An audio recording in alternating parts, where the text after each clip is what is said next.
Westman is running a low downforce wing. Grosseto is running a higher downforce. We're going to find out who is taking P1 today. 5 red lights. It's time to have some fun down here at Phillip Island as we go green, green, green, and away we go for some amazing races here under the sun. 34 laps as we go side by side heading into turn 1. Westman and Grosseto. Grosseto round the outside takes the lead by Westman, but down to the inside. Grosseto takes it right there, heading through turn 2. Grosseto now takes the lead. Behind them is Steve O'Brien sitting in 3rd. They're in a 3-way fight with Christian Latizantio in 4th place. They're up 2 spots there as this is Alistair Hay as we go back to the fight for 3rd place, as this is Vinci Monroe and Westman. Monroe round the outside onto the curbs. They're still side by side as they come out of Siberia. They're still side by side. Westman looking up to the inside, trying to throw that car down onto the inside, force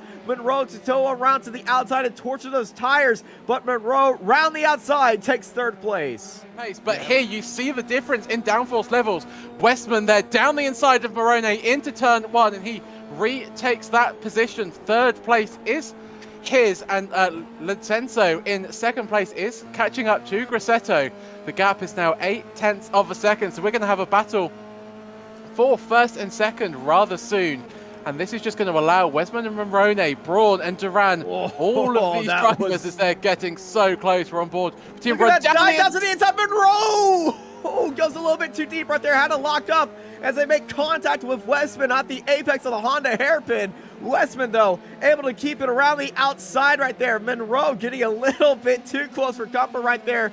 And then, unfortunately, getting a little bit of contact. They keep going, but, Honda hairpin getting a little bit rough and tumble at times. Well, Nicholas Westman and that massive train is actually closing in on Grosseto and Christian, our 2 leaders, as Westman defending as Vinny sends it up to the inside once again of Westman, and he gets the move made for 3rd place.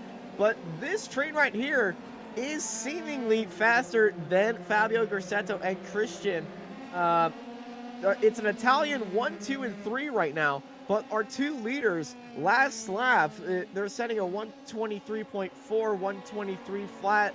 The group behind him, they're setting 122s. They're definitely being helped out by the draft as well. And them not finding each other that much is actually going to be really helpful for this 2nd group to really catch our 2 leaders. That is true. Here we see Westman coming under attack from Rodrigo Duran.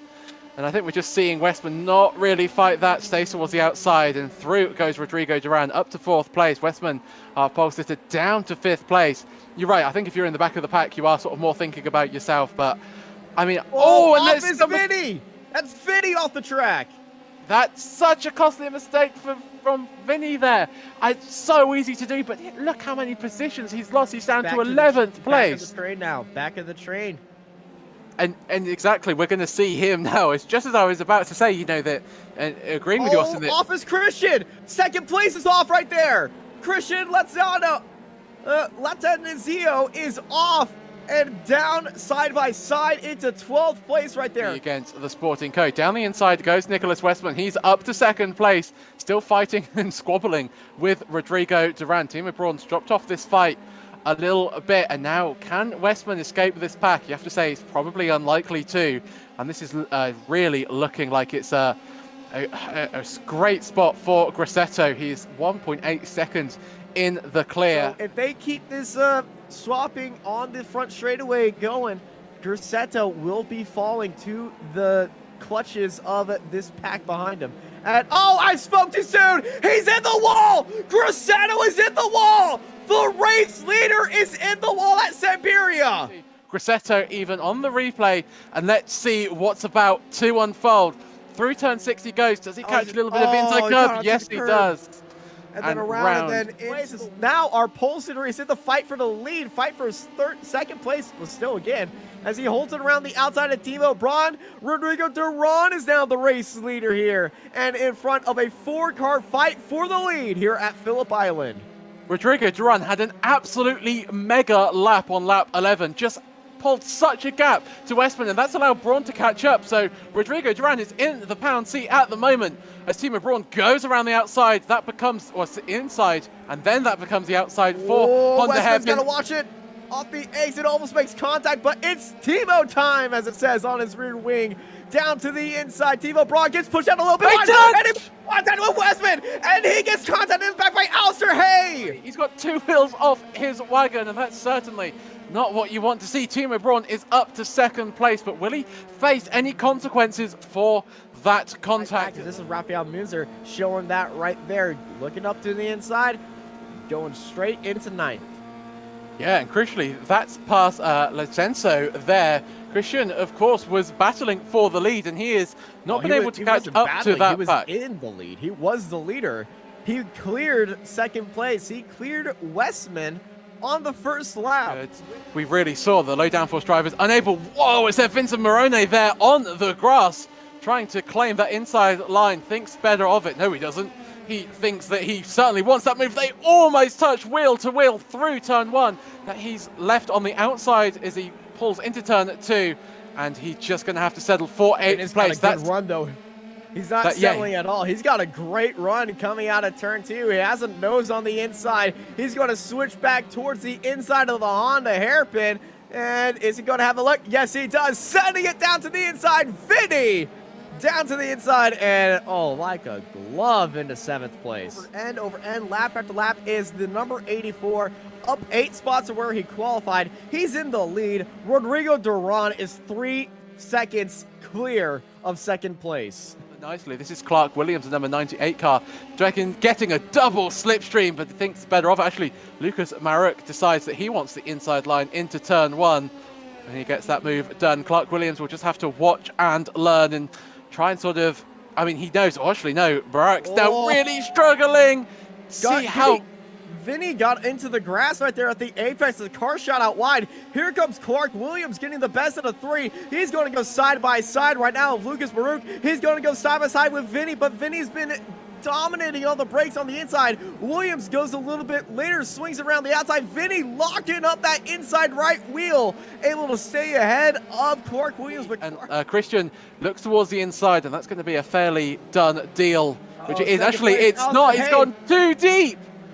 Alistair Hayes had an issue. He's off the track. 2nd place. There's Alistair Hayes in the wall. Incurs a massive walk up through the Honda hairpin. Gets a little bit too wide onto the curb. Too much mustard into the wall. And around is Alistair Hayes. Doesn't IGP have a rule that you can't drive, get 1Xs intentionally? Down the inside he goes into 4th place on Antonio Teles. Cherry up 17 spots is Clark Williams here, battling with the 1-3-0 car of Rafael Munzer. Clark Williams defending very nicely, but Rafael goes down the inside. Great move by him. Clark Williams has the overspeed. Down the straight they go, and it's who dares brake later into turn 1.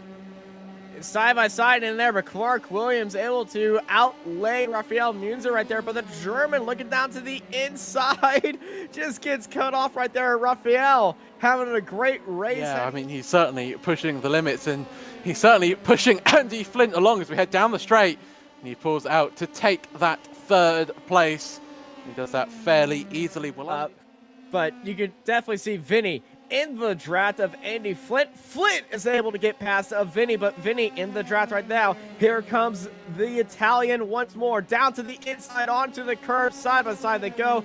Across the start-finish line, lap 27 out of 34, side by side. Vinny back into 3rd, and back at the front of this group. Gap to Timo Braun up ahead from Vinny is about 1.5 seconds. So Vinny losing pace as Teles putting Flint under pressure. I think what happened there is that Flint has sort of sent down the inside where Morone wasn't really expecting, as we're still side by side actually on the exit of the Honda hairpin, but Teles just has so much more grip. He can drive right around the outside of Andy Flint. Yeah, we see actually Atoa coming back at Lentenso now. Down the straight he goes. Atoa's had such a better run through the final corner. He pulls towards the inside. They go flat out through turn 1, and Atoa is back up to 8th position. Vincenzo will have to settle for 9th. No, he doesn't settle. He sticks it around the outside, which becomes the inside for turn 2. Great move there from Vincenzo, just showing his absolute pace. And he's around for the 3rd time, right in front of Ido. Ido has to take it off into the gravel. Licento, the 3rd time it goes around. Pace, and this is Simon Fessy, who actually has set the fastest lap of the race. So he has had absolutely incredible pace, even up 15 positions in the number 27 car. And is he going to make that 16 places? He is right behind Zamota there for 8th place. Can he make it past down into turn 1? He's thinking about it. He pulls into the slipstream, then pulls out of the slipstream. He's on the inside, and he has got the position. And that's put Andy Flynn right back onto the gearbox of his car. As I mentioned earlier, Lucas Murrock was catching up to this pack, but that's sort of fallen away now. And yeah, I think the race is sort of in its dying stages now. Oh, and there's a lock-up there from Vinny Morone, showing how much pressure he still feels. He's under. Oh, and Andy Flynn's off that Honda hairpin. And Adam Talsma just down to the inside and makes contact right there. So Talsma, a little bit optimistic, you would have to say, but I think he was a bit blameless as well. It's sort of one of those sort of late race incidents, but this is your race leader. We haven't really seen him for the last. Kind of same as we saw with Westman. Westman's incident where he got knocked up side by side at Siberia. Yes, very true. Sort of, they just sort of merged together towards the racing line. But yes, this is Rodrigo Duran just rounding the final few corners into turn 10. He goes, and what a race it's been. We know it's been a good race from him because we haven't seen him on the broadcast for the last few laps. Just goes to show how clean his race has been. He has had so much pace. Look at his consistency there. 22.6 for his fastest lap, but last lap was only 0.3 off that as he rounds the final corner to cross the line in a great race for Rodrigo Duran. Here are your race results. Rodrigo Duran up 8 spots, takes the win here today at Phillip Island ahead of Demo Braun. Vinny Monroe takes 3rd ahead of Antonio Tellez, followed by Andy Flint, Clark Williams, Lucas Baruch, Simon Fessy up 16 spots, your biggest mover of the race, finishing in 8th place, followed by Kuji Ido, James Luis, Rafael Munzer, Richard Van Veen, Adam Townsend, Maceva De Laurentiis, Zoltan Zollmotor, Noel Richard Robertson also tied for the most overtakes today, up 16 spots to finish 16th, followed by Nico Veldman, Jeffrey Breuer, Martin Devine, and Reed Dennis in 20th place, and behind them in 21st, that would be Robert Ridgway, Ed Clear, and Richie Robertson in 22nd, being the last car on the lead lap. And then in 23rd, James Clark, Matthew Brewer, Leonardo O'Cherry, Christian Latanzio, Nick Carty, Alistair Hay, Fabio Garcetto, Paul Happ, Hector Ballagart, Nicholas Westman, Andrea Brachetti, Nicola Kona, Jerome Lamley, and Darylyn Rowlandson at the end of our 36 car grid